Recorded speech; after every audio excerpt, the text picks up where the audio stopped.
ಎಲ್ಲರಿಗೂ ಇರೋದು ಒಂದೇ ಒಂದು ಜೀವನ. ಆದರೆ ನಮ್ಮ ಜೀವನನ ಹೇಗೆ ರೂಪಿಸ್ಕೊಳ್ತೀವಿ ಅದು ನಮ್ಮ ಕೈಲಿದೆ. ನಾವು ಏನು ಮಾಡ್ತೀವಿ ಗೊತ್ತಾ?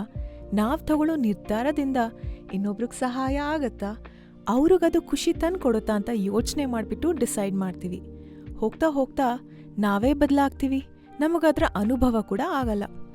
ನೆನ್ಪಿರ್ಲಿ, ನಿಮ್ಮ ಜೀವನದಲ್ಲಿ ನೀವು ಮುಖ್ಯ ಆಗ್ತೀರಾ. ನೀವು ಮಾಡುವಂಥ ಡಿಸಿಷನ್ಸ್ ನಿಮಗೆ ಖುಷಿ ತಂದು ಕೊಟ್ಟರೆ ಖಂಡಿತವಾಗ್ಲೂ ಅದನ್ನು ಮಾಡಿ.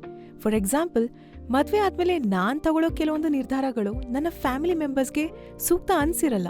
ಆದರೆ ನನಗದು ಖುಷಿ ಕೊಟ್ಟರೆ ನಾನು ಮಾಡಲೇಬೇಕಾಗತ್ತೆ. ಯಾಕೆ ಹೇಳಿ? ಅವ್ರನ್ನ ಕನ್ವಿನ್ಸ್ ಮಾಡ್ಬೋದು.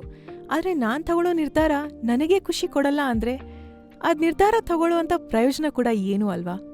ಸೊ ಆಲ್ವೇಸ್ ರಿಮೆಂಬರ್, ನೀವು ನಿಮ್ಮ ಫಸ್ಟ್ ಪ್ರಯಾರಿಟಿ ಆಗಿರಬೇಕು. ನಿಮ್ಮ ಲೈಫ್ ನಿಮ್ಮ ಕೈಲಿದೆ. ಸೊ ನೆಕ್ಸ್ಟ್ ಟೈಮ್ ಯಾವುದೇ ಡಿಸಿಷನ್ಸ್ ತಗೋಬೇಕಾದ್ರೆ ನಿಮಗೋಸ್ಕರ ತಗೊಳ್ಳಿ.